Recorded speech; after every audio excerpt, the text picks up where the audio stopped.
Assalamualaikum Cik Fiza. Salam. Cik Fiza, apa khabar, sihat? Alhamdulillah saya sihat. Dah makan? Dah, tadi dah makan dah. Datang dengan apa? Kebetulan tadi kawan kata nak lalu sini juga. Jadi saya pun tumpang dengan dia sekali. Oh, kawan kerja? Kawan sekerja. Okey, baiklah. Sebelum kita mula sesi, saya nak tanya Cik Fiza dah pernah datang sesi ke sebelum ni? Belum lagi. Ini pertama kali saya datang sesi personal. Oh, pertama kali. Jadi, saya akan terangkan sedikit tentang perjalanan sesi kita pada hari ini. Boleh? Okey. Kali ini adalah sesi terapeutik antara dua pihak. Saya Sabira sebagai kaunselor Cik Fiza. Cik Fiza adalah klien saya. Jadi Cik Fiza boleh ceritakan apa-apa saja sebarang isu pada saya hari ini. Dan menjadi tanggungjawab saya untuk merahsiakan segala cerita yang diceritakan oleh Cik Fiza, sebab itu adalah di bawah akta kerahsiaan. Okey, sesi kita hari ini akan berjalan selama 30 hingga 60 minit. Okey. Jika ada sebarang ilmu kecemasan seperti Cik Fiza nyatakan nak ceraikan diri sendiri, orang lain atau saya perlu melaporkan perkara tersebut kepada pihak berkuasa. Cik Fiza ada apa soalan? Tak ada. Okey, baik. Hari ni Cik Fiza ada apa nak ceritakan saya? Hari ni saya nak kongsikan pasal pakcik saya, pak saudara saya. Dia tu dah banyak sangat buat hal, buat masalah. Satunya sebab dia tu penagih dadah. Jadi kami tinggal asing sebenarnya, tapi sekampung lah. Rumah dia bersebelahan dengan rumah family saya. Jadi keluarga saya pun terkena daripada perbuatan dia tu, terpalit sama dekat keluarga kami. Jadi dia tu penagih dadah. Dah lama dah bertahun-tahun. Kalau tak silap saya dari dia umur 20-an macam tu lah, dia dah terjebak dengan najis dadah. Jadi dekat kampung tu sebenarnya kampung kita orang lubuk penagih sebenarnya. Jadi bila dah pak saudara pun sendiri yang terjebak dengan benda ni, orang-orang kampung pun sama. Maksudnya keluarga kita orang pun, orang kampung jadi benci, jadi tak suka dengan keluarga kita orang disebabkan oleh pakcik saya. Maksudnya disebabkan pakcik Fiza penagih, orang kampung jadi tak suka dengan Cik Fiza. Betul. Jadi dia dah buat macam-macam hal. Contohnya dia jadi pecah masuk rumah. Dia jadi pencuri, pecah masuk rumah orang, mencuri tabung surau. Jadi benda-benda macam tu buatkan orang kampung yang benci dengan siapa yang tak benci nak dadah kan. Buat warna macam-macam. Bila dah macam tu, ada satu hari tu dia kena tangkap. Dia pecah masuk rumah jiran, pecah masuk rumah orang kampung situ jugalah. Bila dia dah buat benda tu tertangkap dengan tuan rumah. Dia dah kena tangkap tu, memang satu kampung datang bising-bising. Lepas tu pakcik saya tu pun kena sepak, kena dengan teruk lah. Bila dah kita sebagai keluarga rasa kesian bila tengok dia kena macam tu tau. Tapi masa yang sama pun rasa lebih baik dia kena macam tu. Biar dia ada rasa benda yang dia buat tu salah. Dan saya nampak kerisauan pada diri Cik Fiza apabila keluarga saudara diperlakukan sebegitu. Tapi dalam masa yang sama, Cik Liza pun rasa apa dia orang kata, rasa patut bapa saudara kena macam tu supaya dia ambil pengajaran daripada perkara tersebut. Betul. Jadi bila dia dah kena macam tu, istilah orang kampung telefon polis, polis datang, kena tangkap, dia masuk lock up lah. Situ adalah satu masa tu dia masuk kena jail dalam beberapa bulan, tak salah saya. Bila family kita orang pergi jenguk dia dekat dalam jail tu, tengok dia okey. Masa tu rasa bersyukur sebab macam oh dia dah insaf, dia dah sedar apa yang dia buat selama ni, benda tu salah, benda tu buat orang benci dekat dia, dekat keluarga saya pun sama. Lepas tu sampai masa dia dah boleh keluar, kita orang ayah saya lah yang pergi ambil dia dekat penjara tu. Bila dah balik, tinggal kat kampung tu balik, mula-mula stigma orang kampung tu memang rasa dia takkan berubah. Tapi awal macam bulan yang awal, macam 9 bulan tu memang dia berubah. Kita orang nampak dia selalu solat, selalu baca Quran. Mungkin benda tu yang dia amalkan masa dia duduk dekat penjara kan. Faham. Jadi itu ada maksudnya pengalaman pertama dia masuk jail tu. Betul.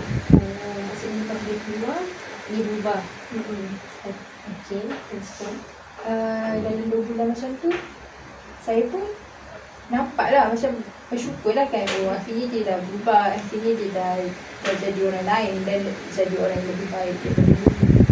Lepas tu tak lama dia dah bergaul balik dengan kumpulan penagih tu. Oh, jadi kawan-kawan dia ada dalam kampung tu? Memang ada dalam kampung tu. Lepas tu kita orang macam nak cuba halang dia. Contohnya kunci nak kurung dia dalam bilik. Dia dah besar, dia dah tua. Betul. Umur dia dah sekarang dah 40-an.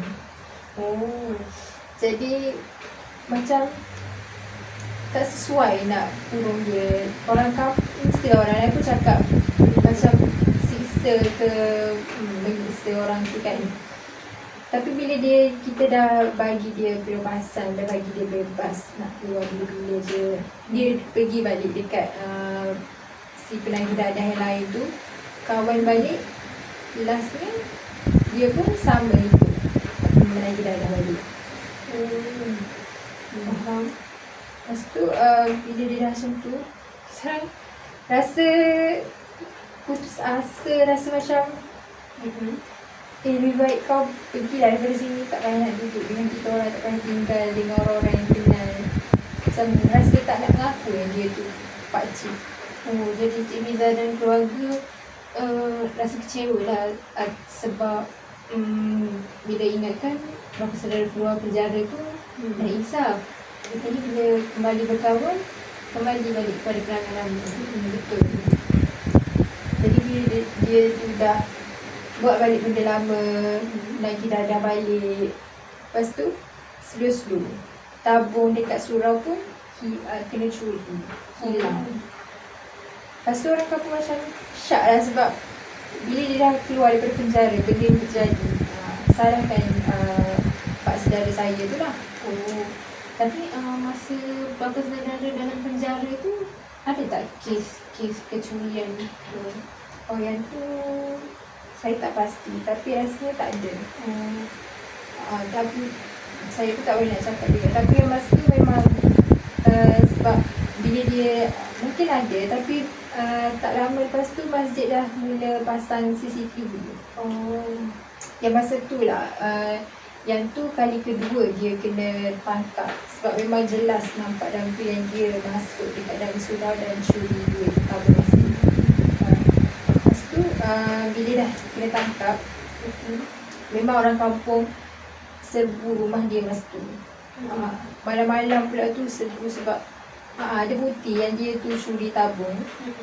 Jadi saya dengan family yang lain pun keluarlah sama kan, tanya kenapa ni bising malam.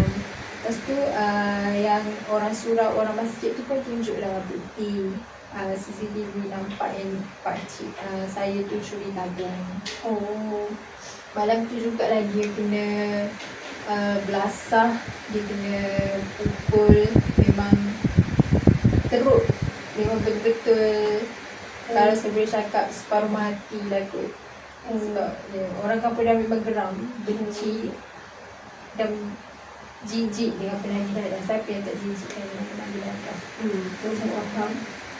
Oh, maksudnya orang kampung pukul apa saudara sampai setengah mati sebab dia mencuri duit tabung masjid lah. Jadi orang kampung macam geram sebab tu dah masuk kali kedua dia buat macam tu kan. Betul. Jadi dia dah macam tu masuk hospital sebab dah berdarah-darah. Tapi masuk hospital pun dalam pemantauan polis lah. Dia pakai baju lokap. Ni kali yang maksudnya 2-3 bulan lepas dia keluar daripada penjara, kena pukul dengan orang kampung, lepas tu masuk penjara balik dan masuk hospital. Maksudnya di bawah pemantauan polis lah. Kita orang tak boleh nak jumpa dia, tak boleh nak pergi rawat dia kat hospital. Keadaan dia dekat hospital pun doktor yang beritahu ataupun polis yang beritahu dekat kita orang macam mana dia dekat hospital, stabil ke tak ke. Rasa risau tu ada, rasa kesian. Bila dah fikir balik, dia tu darah daging saya, adik-beradik ayah saya, pakcik saya yang daripada dulu sama-sama besarkan. Tapi yelah, dia pilih untuk buat benda tu walaupun dah berkali-kali kena larang, dah banyak kali cakap kat dia.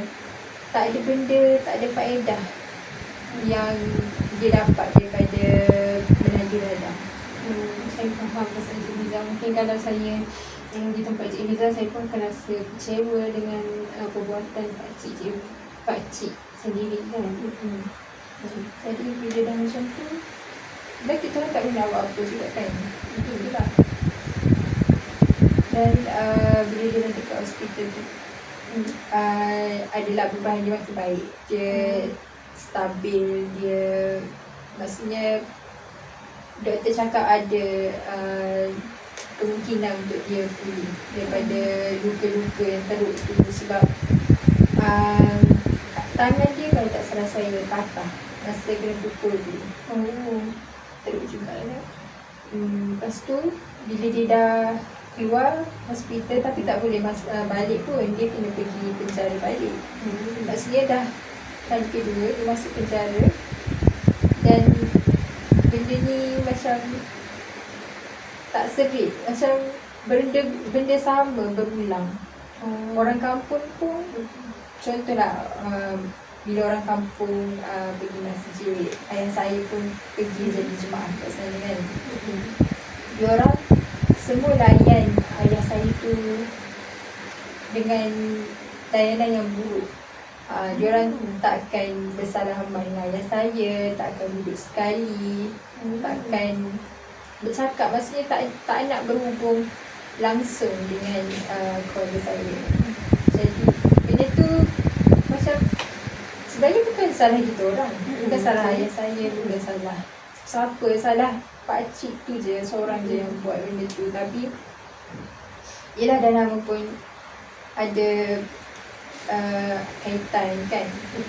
Orang jadi buat benda macam aku tak nak rapat-rapat dengan keluarga tu keluarga penagih. Jadinya maksud Cik Miza, family Cik Miza, ayah Cik Miza dipandang oleh orang kampung disebabkan perbuatan pakcik saudara. Sedangkan bukan salah. Jadi Cik Miza rasa kecewa, rasa geram sebab bukan salah family Cik, maksudnya bukan salah ayah Cik Miza tapi salah pakcik. Tapi orang kampung still palau ayah macam tu. Ya, betul. Orang kampung fikir yang tak perlu untuk rapat-rapat dengan kita, tak perlu untuk ada hubungan, tak perlu nak ada yelah, tak bertegur sapa langsung. Dan pada hari ni duduk sekampung, pada hari kita jiran, sepatutnya jiran kenalah tahu, dia tegur siapa hari-hari jumpa kan. Tinggal pun dekat sebelah-sebelah rumah, jiran-jiran belakang rumah semua dia tak nak bagi, tak nak Betul ke? tak nak ada hubungan apa-apa dengan kami. Apa reaksi ayah Cik Fiza bila kena macam tu? Dia yelah sedih lah yang paling utamanya. Rasa sedih, rasa tak patut kena macam ni. Sebab bukan salah dia, bukan salah ayah saya, dan saya pun rasa geram, rasa kenapa kau nak layan ayah aku macam ni, padahal ayah aku tak buat apa-apa. Dan ayah sebenarnya orang yang baik, orang yang selalu tolong orang kampung. Dia selalu ada, kalau contohnya gotong royong apa ke, ayah saya selalu bersama-sama lah buat benda tu. Tapi bila jadi macam ni, ayah saya kena dipinggirkan lah oleh orang kampung. Jadi pengorbanan ayah Cik Fiza pada orang kampung selama ni tak dipandang selepas perbuatan bapa saudara. Jadi perbuatan bapa saudara tu memberi tempias kepada keluarga Cik Fiza. Betul. Teruskan. Bila dah macam tu kan, kalau saya keluar pergi mana ke, sebab saya dah selalu contohlah beli barang ke apa dekat kedai runcit dekat dalam rumah kan, mesti kawan-kawan saya daripada sekolah dekat situ mesti tak pandang macam, tapi diorang selalu apa orang kata, ejek, selalu ejek. Oh, pakcik kau yang menagih haram tu kan, pakcik kau yang curi tabung, pakcik kau yang pecah masuk rumah, pakcik yang selalu buat onar kat kampung, yang jadi punca masalah banyak benda. Saya rasa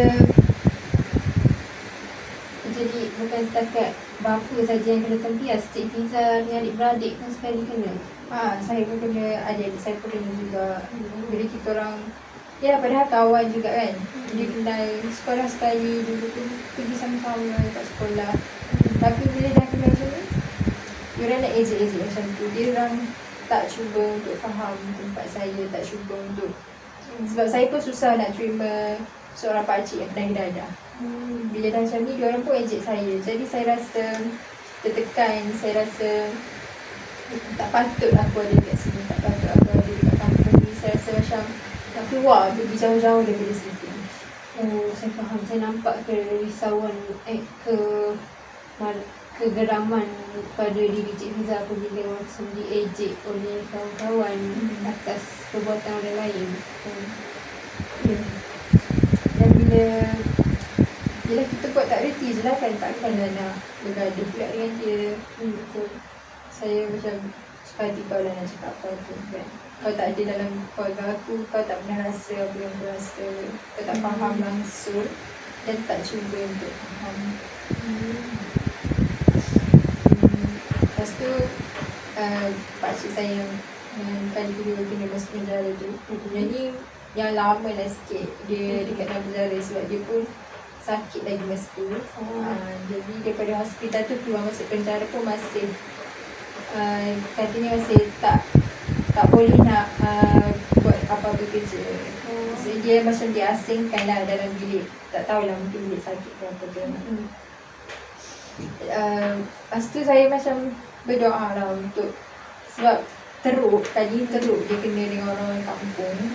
Saya berdoa yang supaya dia tu berubah, dia tu yelah lebih faham. Benda ni dah banyak kali kena, bukan kali pertama kena. Kalau kau tak rasa nak berubah lagi, tak tahulah kan. Lepas tu kalau kita orang masa tu macam nak pergi ke tak, nak tengok dia dekat penjara, nak melawat ke tak. Rasa macam sebab dah jadi geram kan, benda tu terpalit sampai kat keluarga kita orang. Dia rasa biar je lah dia duduk dekat penjara tu, kalau dia keluar, kalau tak keluar biar je lah dia duduk situ. So saya pun yelah mampu macam minta dekat Allah lah, macam doa je lah dia berubah, faham. Dia dah tua dah, apa lagi yang dia nak buat kan. Mungkin untuk fikir mati je lah, dia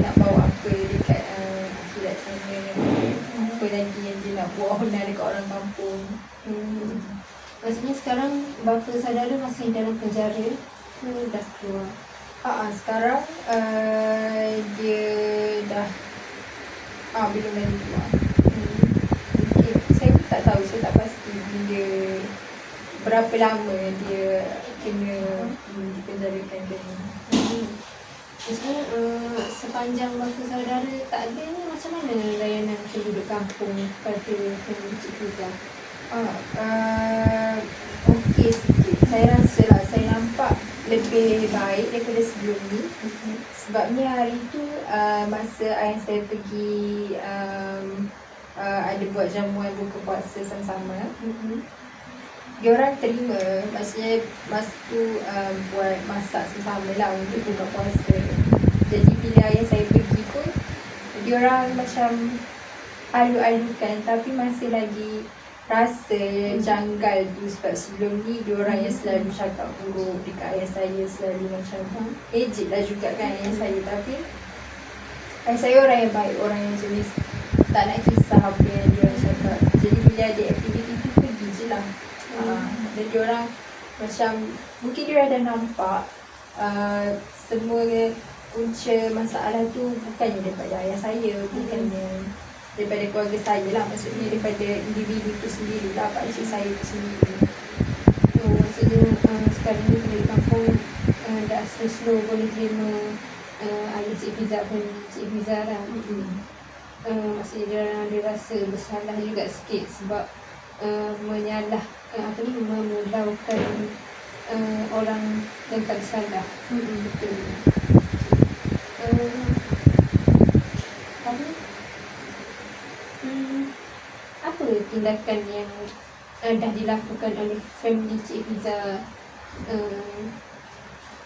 Maafkan saya. Apa matlamat Cik Fiza untuk pakcik saudara ataupun untuk family? Saya nak dia berhenti saudara. Sebab bagi saya itu adalah punca utama semua masalah ni berlaku. Jadi Cik Fiza nak bapa saudara berhenti sedadah supaya dia tidak membuat sebarang masalah lagi. Betul. Okay. Boleh saya tahu apa tindakan daripada Cik Fiza atau family pada bapa saudara untuk mengurangkan ketagihan dia? Maksud saya supaya dia tak ambil darah lagi. Saya selalu bagi dia macam tegur, bagi dia nasihat. Saya panggil dia Pak Su. Jadi saya bagi tahu lah dia, Pak Su benda ni tak ada kebaikan langsung. Daripada dia umur 20-an sampai 40-an, benda ni tak ada bagi faedah pun dalam diri dia. Maksudnya lama jugalah dia telah terlibat dalam dadah ni, 2 tahun lebih kurang. Jadi saya, sebabnya daripada saya kecil, saya nampak benda ni yang awal-awalnya slow-slow. Awal-awalnya mungkin saya tak tahulah daripada mana dia dapat benda tu, daripada mana dia mula bergaul. Tapi bila dah makin tua makin teruk, makin tua makin menjadi-jadi pula.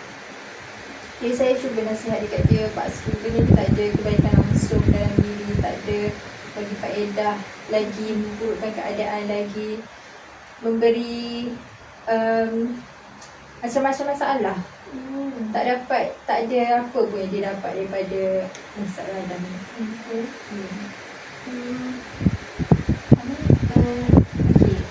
Macam mana? Okey, daripada usaha Cik Fiza tu, Cik Fiza ada nampak sebarang perubahan tak kepada bapa saudara? tak ada. Daripada apa yang saya buat tu, sebab saya cuma bercakap dengan dia kan, saya tak ada buat apa-apa tindakan. Jadi saya rasa tak ada perubahan. Yang sekejap tu je lepas dia keluar daripada penjara tu pun disebabkan oleh perubahan daripada di penjara lah, bukan daripada apa yang saya lakukan. Tu pun sekejap je patah balik tu, hisap darah.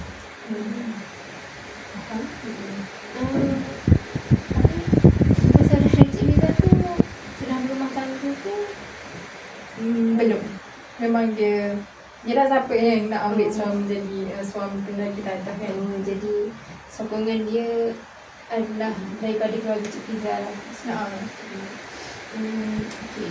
Jadi saya boleh tak kalau saya nak Cik Fiza fikir apa ni cara, beberapa cara supaya bapa Cik Fiza, bapa saudara Cik Fiza keluar dari jadi penagih. Jadi saya bagi 5 minit untuk Cik Fiza apa ni, fikirkan cara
okay.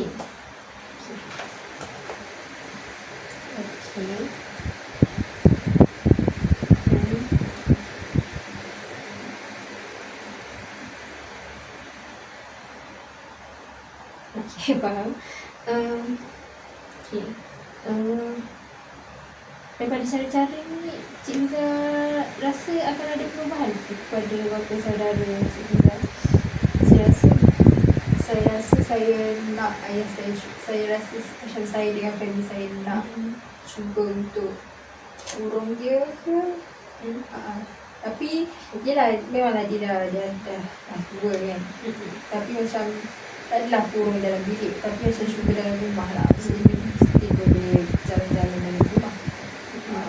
Macam bagi dia ruang untuk berfikir. Macam quarantinekan dia daripada daripada kumpulan penagih, orang-orang yang lain yang ada dekat dalam kampung tu. Dan mungkin cuba bagi ubat-ubatan dan juga minta consultation lah daripada hospital, macam mana kan rawatan untuk penagih dadah, untuk cuba kurangkan dia punya ketagihan tu. Okay.